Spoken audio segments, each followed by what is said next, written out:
Okay, let me do this here. I want to thank you very much for the invitation, and those of us who work on the livestock team or the livestock lab have, earlier this year, we decided we want to foster closer ties with several different groups on campus, and this was one of the groups that we identified. So the invitation to speak was very timely, and we look forward to more interaction. We hope to have you over to speak to our faculty and students. So thank you.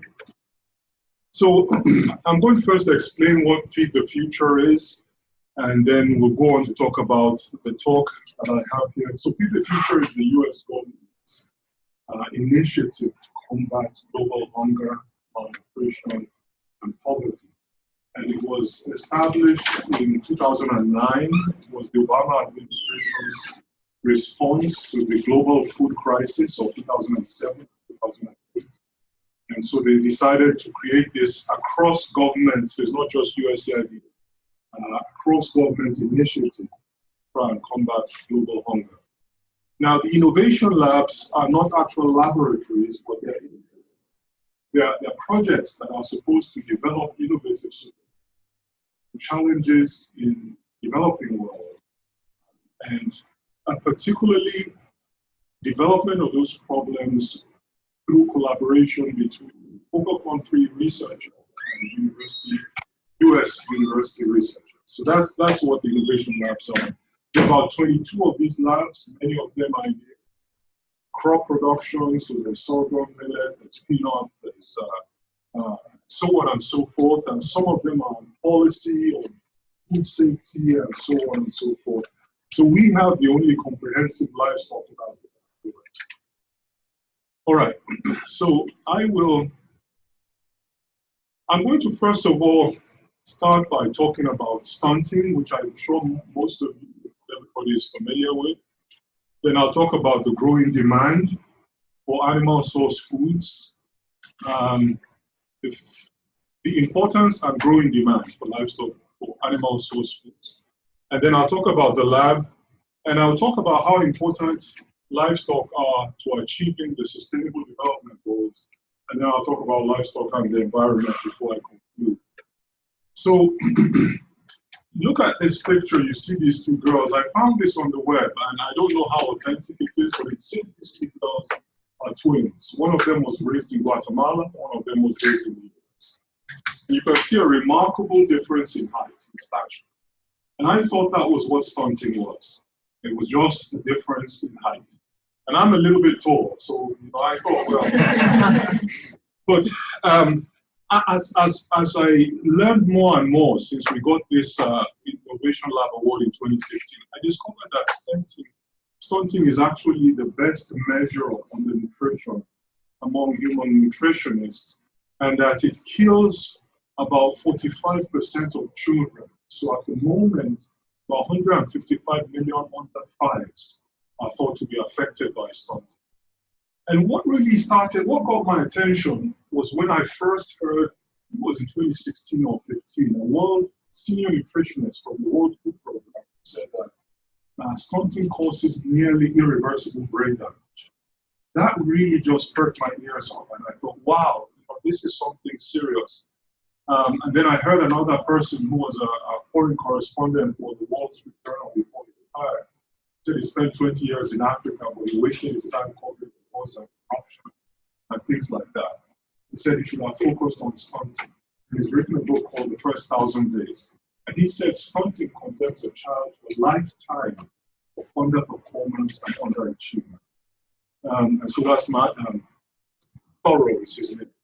And then it also increases the incidence of various chronic diseases. So it's like a triple whammy of terrible consequences. It's not just a growth retardation. And I found this on the web as well, which says that stunted children are 4 times more likely. And it reduces IQ severely. And of course, because of the brain impairment, the stunted children are able to earn a lot less in a lifetime than those who are not. Now, last year, the World Bank, some World Bank researchers did some work and published a paper and said that on average, in Africa and Asia, countries that have stunted workforces who are made up of children who are stunted in their infancy, that the GDP of those countries is penalized by 10% in Africa. The global average is 7%. See that number there? That's what, so really, really quite a severe effect, now not just on the individual, but the entire country. So the World Health Assembly, which includes United Nations and many of the organizations, have this goal to reduce stunting by 40% by 2030, and there are governments across the world that have been working on this problem. If you look at where stunting is greatest, the red areas on this map, you find that it's in areas of Asia and Africa primarily. You can look at the economic impact of stunting. It's severe, it's really huge. So why are we talking about livestock, animal source foods? Well, this statement here from the World Health Organization report, which we published last year, says it all. I think captures it the best way. It says they are the best source of high-quality, nutrient-rich foods for children aged between 6 and 23 months old. And the reason for that is because of, this is a key word here, this word bioavailable. I can get my mouse to it. It's a very important word, because plants contain many of the nutrients I will talk about. Sometimes plants even contain more of the nutrients than animal source foods. But the problem is that they're trapped, they're bound up with compounds like phytic acid, so the availability is less. So if you do a lab assay and you find high concentrations, but you feed that same item to a child and they can't make use of it because they're bound up. So first of all, animal source foods are said to be the source of ideal protein. And that's because the protein from animals contains all the essential amino acids, building blocks for growth. As plant foods also are good sources of protein. I have no intention of knocking plants. We need plants very, very rarely. I've tried the Atkins or keto diet and it worked great for me. You may not know it to see my stomach, but I couldn't sustain it. So we definitely need plants. But the protein quality from animal feeds is higher.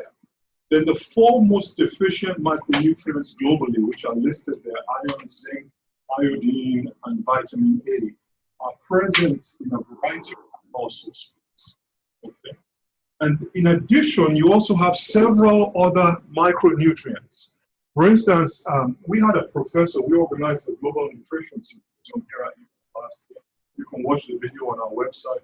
We had a professor from Reading University in England who said that in Britain, teenage girls are beginning to have rickets because many of them are drinking substitutes to real milk that don't contain the other nutrients. So they will contain as much protein as milk, but they lack several of the other vital nutrients like calcium.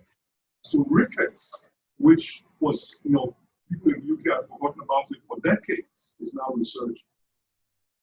So calcium, choline, these are very important for heart health, EPA, eicosanoic and docosahexaenoic acid, vitamins D3, B12, B2, very, very important for various functions in the body. And here's just a smattering of examples. So calcium to prevent rickets, zinc for dermatitis, immune function, and so on, iron for growth and cognitive development, immune function, vitamin A, night blindness, again, immune function, disease resistance, morbidity. And then B12, I'll just pause here because B12 is a very important one, but you can't get B12 from plant source foods. And yet it's important for the central nervous system and for preventing anemia or some types of anemia. And so this is very critical because if somebody is consuming a plant-only diet, they can only get B12 if they go down to a pharmacy and get a supplement that way. That's fine for vegetarians at least. Unfortunately, in the countries where we work, They don't even have a physician for 500 miles sometimes, never mind a pharmacy, a Walgreens, a CVS, or anything like that. So really, they don't have any option. And there was a study done in Kenya that looked at the vitamin B12 level of the blood of pregnant women. 90% of them, in their blood and their B12 and their breast milk, were deficient in B12, which means that although breast milk is the best food for a baby, if the mother is not eating a balanced diet, guess what? It can affect the quality of the breast milk. Okay, I'm going to go on so that we don't waste too much time. So this just illustrates the point I was trying to make. So on the left-hand side here, meat, milk, and eggs are the animal source foods. Then you've got rice, beans, corn, potatoes.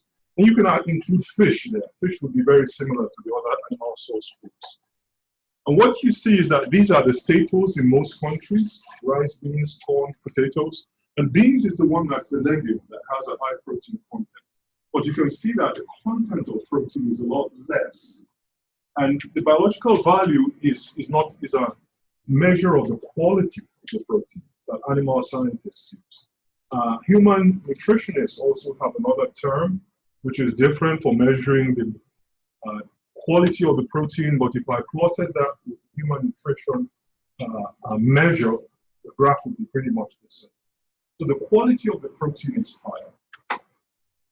The quantity is also usually higher. Then you look at iodine. Iodine is very important for skeletal and mental development. And milk is a very good source, chicken, eggs, rice and beans also to some extent, and potatoes. But look at the graph there for milk or eggs compared to the others. Real big difference. And then vitamin A, which is important for immunity and vision and so on. Again, look at the eggs and the milk and you see the staples. So people who are primarily consuming these types of foods are eating nutrient deficient diets. I was in Nigeria some months ago and I asked a group of men, I said, why do you understand the concept of a balanced ration? We just need to fill our stomachs. So all they're doing is eating the rice or the corn or the pasta or whatever it is to fill their stomachs, and they're not thinking about the diversity of nutrients that they need. So this is the B12 that I showed you, I mentioned earlier, and you can see that there is nothing at all that humans cannot, none of the human form that humans can assimilate in plant sources. So if we look at iron deficiency anemia, it's one of the biggest nutritional problems in the world. Even here in the US, many women are deficient. And it can irreversibly affect neural development and behavior. And if you look at the hot spots where the deficiency is greatest, again, it's primarily in Africa, sub-Saharan Africa, Asia, and then you also have quite a bit in Latin America. So with that at the back of our mind, this here is trying to illustrate how much of each type of food a woman will need to meet her daily iron requirement. So spinach or peas are excellent sources of iron, okay? But the bioavailability is less. And therefore, the woman would have to eat a lot more spinach to meet her iron requirement, okay, than cooked beef or liver. So what is that? About 4 times more beef and let's say about 6 times more liver to meet her iron requirement. That's because there are different forms. The animal source foods have the Heim type that's more available, whereas the non-Heim type is present in the plant sources. And so even when you add a little bit of meat to corn, it increases iron availability from the corn. And if you compare the animal sources to the plant sources, you see the difference in availability. So I've talked about a few nutrients, but I've only touched on a few. There are many other nutrients in animal source foods. So on this side here, we have what you would get from 1 ounce of lean beef. So we've got the protein, zinc, B12, then selenium, which I haven't talked about, phosphorus, niacin. With eggs, you have choline, folic acid, I haven't talked about that, which is so critical. Long chain omega-3s, which are important for heart health and behavior and attention and learning. In milk, I haven't talked about potassium or magnesium. So the bottom line is that these are nutrient-dense foods. And when you go across the world and you look at a lot of interventions to try and prevent childhood malnutrition, they typically focus on one nutrient. So you have things like orange flesh sweet potatoes, which have higher vitamin D concentration. And that's good. I'm not knocking that. That's a really important and desirable goal to try and improve the vitamin D status, the iodine status of the poor or the malnourished. But the advantage of these types of foods is that you are simultaneously supplying several critically needed.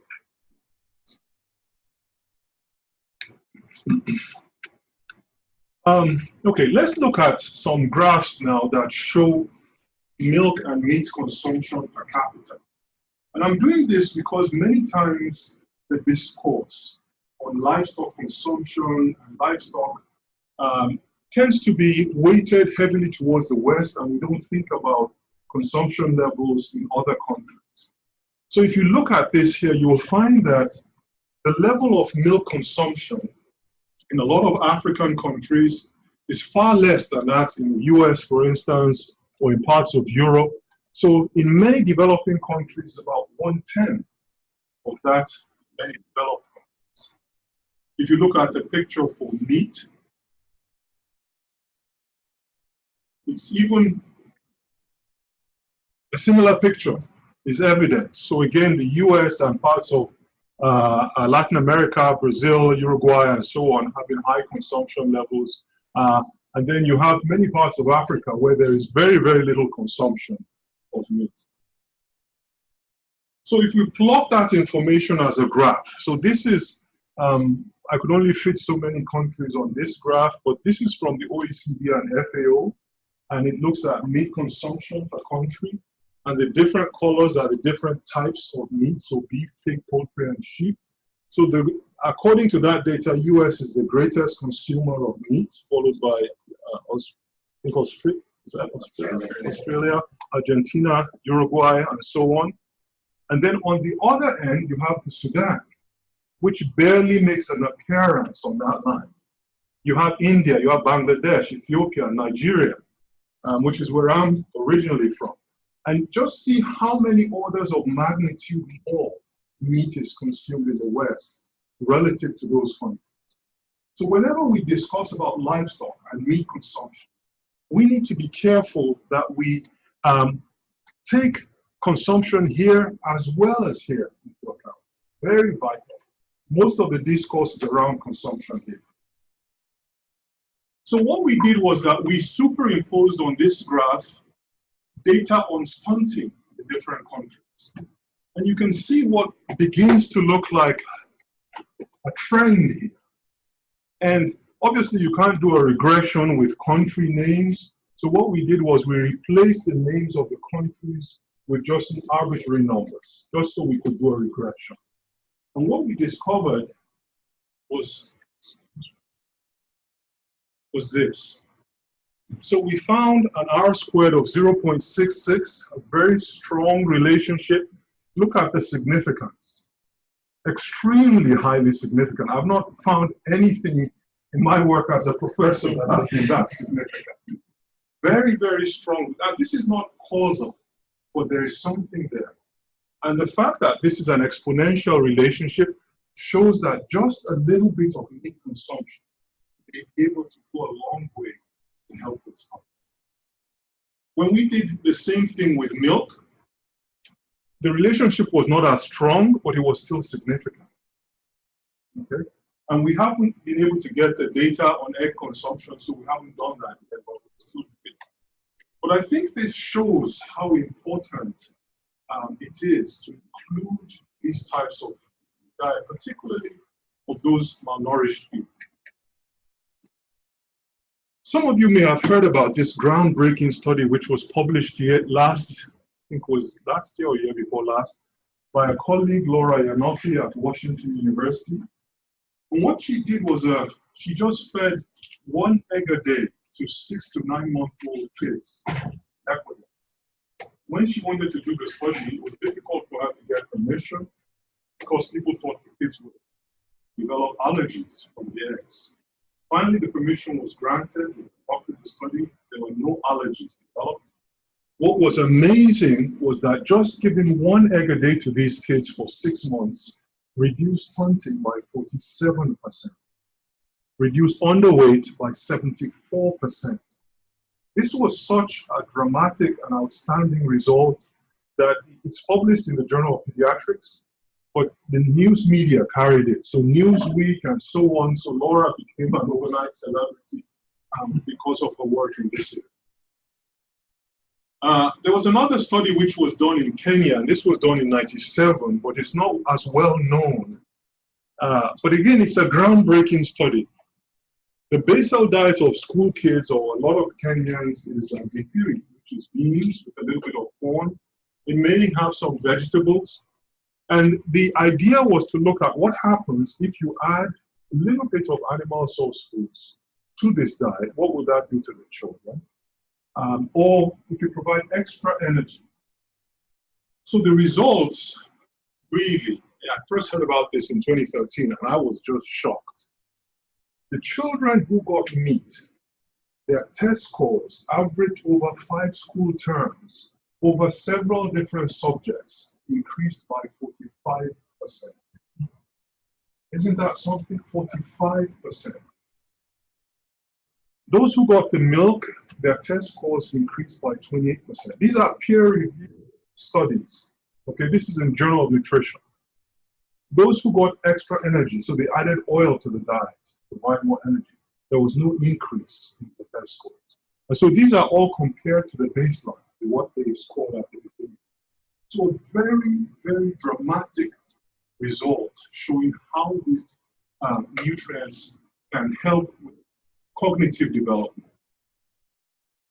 There were other things that were improved as well, the children's leadership skills, those in reasoning ability, and so on and so forth. So what I hope I have been able to do is convince you about the vital importance of nutrients from animal sources. Now, if we look at the demand for food items in developed versus developing countries, you see that in developing countries, there's 2 bars there, which are for meat and dairy, are much higher than that for cereals, which is not even showing up there, or roots and tubers a little bit there. But what that is showing is that there's going to be greater demand for animal source foods, particularly in the developed world going forward, up to 2050. And most of that demand is from Asia and Africa. Okay? So that's something very important. What is happening is that as people get richer, they move out to the villages, cities, urbanization, they start wanting to diversify their diets. They buy more meat, milk, eggs, and as a result of that, the demand for these foods is higher. So you have an increased demand for these animal source foods, and a recent realization of the vital role they play in the diet. And it was those 2 factors that led USAID to establish a Feed the Future Innovation Lab for Livestock Systems. Okay? So that's why this livestock lab was created, and we applied for the funds, competed against many other universities, got the funds in 2015. So our contract is for $49 million for this grant, and then we actually received 19 million, so they gave us the opportunity to earn the balance. We don't have the balance. Of the balance, we received another 2.5 for working on a viral disease of sheep and goats called sheep and goat plague in Kenya and Uganda. But essentially, we have a global mandate. So you were asking me about working in Latin America. Any USAID mission anywhere in the world that really wants to focus on livestock can ask us to come and work with them, give us some funding up to $30 million. Then Gates Foundation gave us $8.7 million last November. So these are some of the 2 biggest donors in the world. Why are they investing in us? Well, what they're charging us to do is to sustainably intensify animal source food production so that the incomes, the livelihoods, the nutrition, the health of the poor. That's our mandate, that's our vision. So we're structured as follows. We have 4 focal areas: animal source food production and marketing, which is led by Jeff Dahl, the former chair of animal sciences; livestock disease, led by Ari Havilar, professor in the vet school; food safety, led by Jorge Hernandez, and then Ari Havilar leads our food safety effort. Enabling policies, so Renata Sarah, who many of you know, co-leads this with John Van Sickle in food resource economics, and then Greg Kijker in ag biological engineering. He leads our future livestock systems area. Then gender in livestock systems, Kathy Culverson, many of you will know Kathy. She leads that, co-leads with Renata and Becky Williams and Sandra Russo. Sandra and Becky lead our human and institutional capacity building effort, and then Sarah McCune leads our human health and nutrition. So a lot of those folks are very familiar to you. And Danielle here is a Sarah student, and Danielle has he's gone to Uganda for us and did a great job on a sociocultural, not sociocultural, supply chain analysis. Yes, Sarah was doing the sociocultural analysis. So this is the way we are structured, and all we're trying to do is research for development that feeds into our vision and ultimately into the future.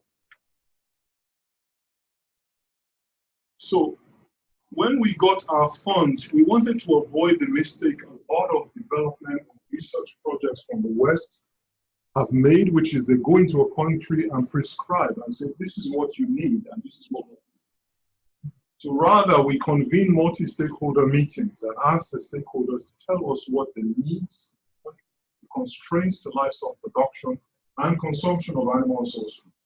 So we heard about disease and feed problems, but we also heard about cultural taboos that, for instance, people would say something like, milk is for cats and for children, so a pregnant woman should not be drinking, you know, or meat teaches children to steal, so you shouldn't really be giving meat to children.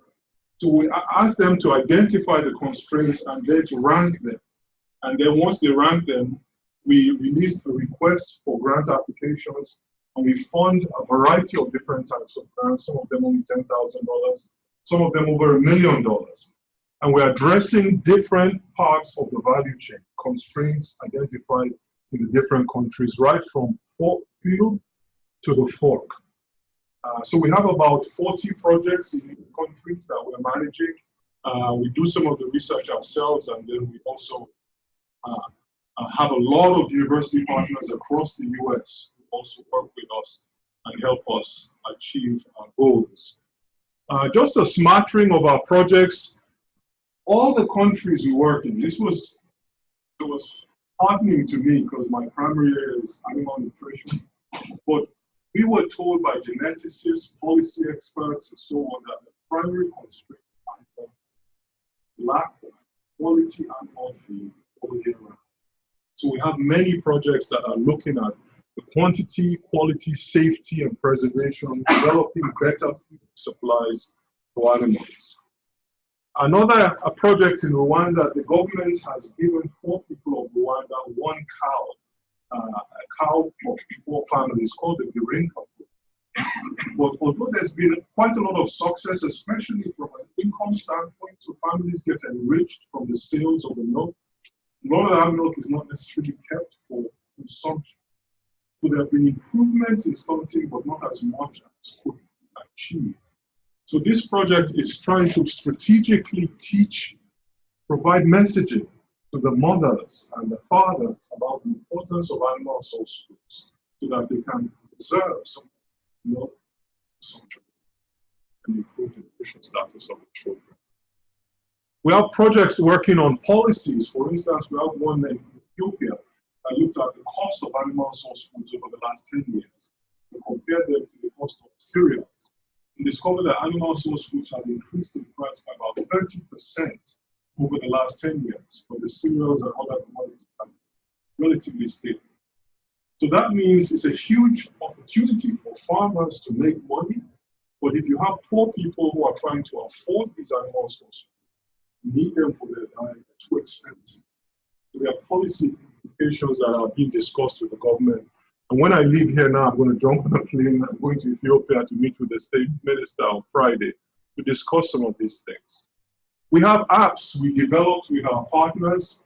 We have apps that we use to train women in very rural parts of Nepal to become village animal livestock health sentries. So these women train to recognize livestock diseases, given smartphones, they take a picture of the diseased animal, record the symptoms, upload it to the server. Vets in Nepal and the US diagnose the disease, relay the information to the government, they deploy some people and take. We have apps that are teaching women to become village animal health workers using distance learning so that the women don't have to give up their domestic duties, which is very, very challenging if they have to do that to go to the government training centers. We have apps that have looked at developing formulating balanced rations and diets for animals that have improved milk production by 5% of those who tested them. We're doing national surveys of meat, milk in different countries for toxins, for pathogens, going into hospitals, looking at what is the cost for food procurement. Because here we know, it's very easy here in the US if somebody eats a burger or something with salmonella, you can quickly trace it back to the origin. But it's not so in the countries where we work. People don't understand the importance of foodborne pathogens. And so we're doing those surveys and communicating with the government about the risks and trying to develop mitigation strategies. We're working on livestock disease and causes of young stock mortality in some of our countries too. Okay, so now I'm going to talk about livestock and animal source foods in a general sense and how important they are to the world. Then I'll talk about the United States Sustainable Development Goals. So I want to talk about sustainability. And then in there somewhere, I'm going to wrap up the whole issue of environmental stewardship. And I'll finish. So one thing that is important to realize, there are some people who are advocating that because of the impact of livestock on the environment, people should stop eating or even raising livestock anywhere. Okay. I think it's important to appreciate that livestock are 5 of the top 10 global commodities. So extremely important, $825 billion economic worth, almost $1 trillion. So huge impact there. And then let's look at this. The livestock sector employs over 1.5 billion people worldwide. Okay, and in addition, then you have so many dependent livelihoods. They contribute about 40% to the mean agricultural gross domestic product of many developing countries. So if you got rid of livestock, guess what you would do to those countries? It supplied 25% of the protein and 18% of the calories we consume in 2016. Provided traction through plowing. In a lot of the developing world, they don't have the tractors that we have here. So 50% of the traction needs of farmers across the world. When we look here, you see this. This is manure, dung that is being used to build this hut. And if there's so many uses for manure, it's used as a fertilizer, obviously, but this is a fuel. So these are manure cakes that are used for fire. And it's used a very important source of fuel in these countries because it's more cheaper than gas or kerosene or anything like that. And so livestock are very important for wealth, for status, for insurance, resilience, manure, building, and so on and so forth. Another issue is women empowerment. And this is a picture we took in Nepal. Nepal is the only country where I traveled to. And I traveled so much that years ago, my daughter's gift for me did that log in, put a pin everywhere you've been to when I did that. But Nepal is the only country I've been to where they have a separate line for men and women when you are scanning your luggage through the, what's it called, like the TSA here. So there's a separate line for men and women. When you go to the line for men, it's a long line. The line for women is very short. What's happening is young men are leaving the country in search of money, going to the, and then sending money back home. So a lot of the young men have left, and they have what they call the genderization of agriculture. So the women are in charge. And a lot of the women are involved in livestock production. So again, if you take away livestock from YouTube, you take away a lot of livestock. I remember when I was in Nepal there with some women, they were telling us how excited they were that Heifer International had come and given them guidance on raising their goats, because it meant that they were now able to have to buy clothes for their children, send their children to school, just because they were able to. Okay, let's talk about the environment a little bit. You sometimes hear all kinds of numbers banded around about the contribution of livestock to greenhouse gas emissions, and there is an important and significant contribution. We don't deny that, and we as livestock scientists have been working for decades to reduce the emissions. But I think it's right for us to get things in perspective. Here in the US, according to the Environmental Protection Agency, livestock contribute about 4%. 4%, not the high numbers that you often hear elsewhere, okay? And the contribution from livestock is not greater than that from transportation and any of the other sectors, as you won't hear. So you have different pictures from country to country, and it's important to bear that in mind. When I talked to the TCD students a few days ago, this was something I was trying to get across. If you take an average US cow and you compare that cow to an average cow in Mexico or Nigeria, where I'm from, the US cow produces a lot more meat. There's no question. But the issue is that we have to stop thinking about just the environment. We have to be great, good environmental stewards, but at the same time, we need to. So we need to, have both of those goals in hand and try and tackle them as best we can. That same US cow will produce about 500 grams. Will produce 22,000 pounds of milk. Okay? Compare that to Mexican cows. You need 2 Mexican cows to produce that much milk. Because you have 2 cows, you have more methane. Compared to the Indian cow, you would need 9 Indian cows to produce that much milk. Look at what happens to methane.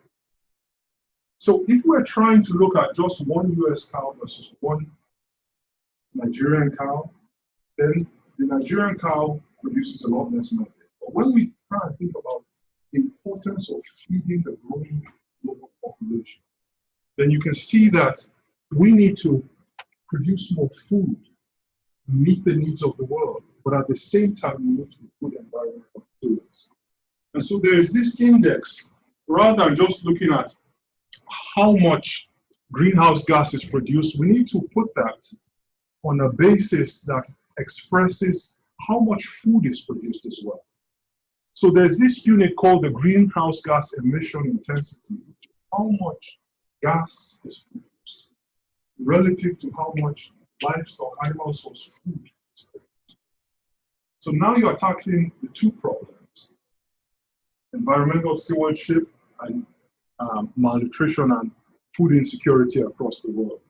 And if you look at that index, you find that many countries, I'm from Africa, you see that Africa, the emissions per unit, how much greenhouse gases are produced per unit of meat, per unit of milk, per unit of egg, there's a lot more emissions produced.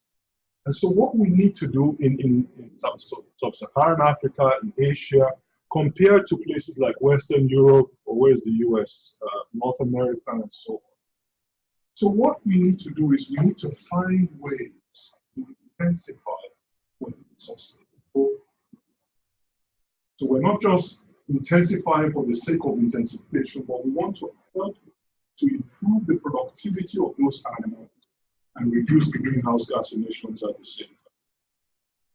So FAO estimates that emissions from livestock can be cut by up to 30% And there are even some estimates that are higher. And we as animal nutritionists, animal scientists, have been working on a whole host of different strategies: genetics, omics technologies, nutritional management strategies to reduce emissions from animals so that we'll be better stewards of the environment. So livestock offers the greatest opportunity to reduce greenhouse gas emissions from agriculture. Another thing that's often not mentioned is that livestock allow us to produce food, meat and milk, from 57% of the Earth's land that cannot be used for crop production. So when you have cattle grazing on hills that you can't access with equipment to plow and so on, and only 14% of the feed that is ingested by livestock is edible to humans. That is unless some of you can eat grass. Okay? So these are statistics you don't often hear about, but that are really true. I'm going to finish with the Sustainable Development Goals of the UN. So they came up with these in 2015, and they want to transform the world by 2030. And many countries across the world have signed up to these. They include things like no poverty, zero hunger, quality education, gender equality, sustainable cities and economies, and so on and so forth. There's 17 of them. Well, livestock are vital to so many of them. So we talk about decent work and economic growth, industry, innovation, and infrastructure. If somebody's cognitive development is impaired because of stunting in childhood, how are they going to achieve these? We talked about livestock being a source of insurance and income and so on.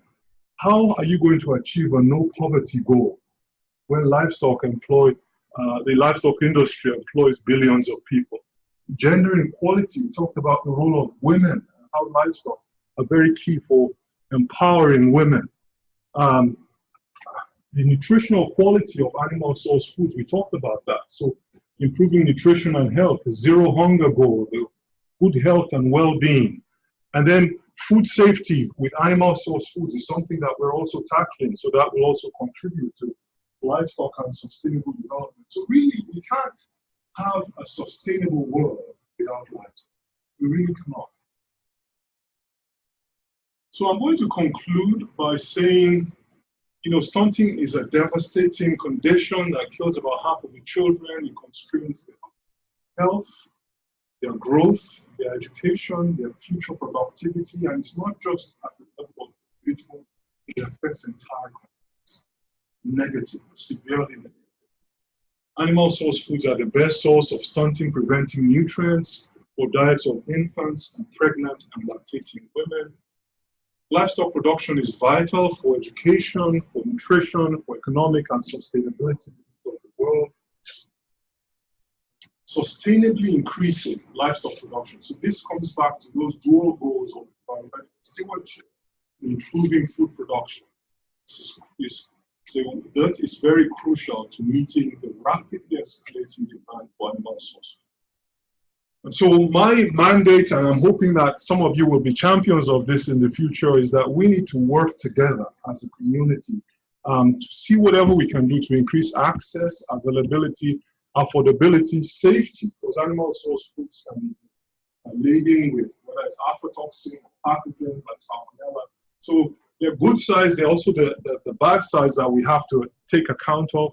We need to be good environmental stewards, but we need to increase consumption of these foods in the developing world so that they feed the future goals of alleviating poverty, improving food security, and improving resilience among the poor folks of the food area. So thank you for your time. I'll be happy to take any questions.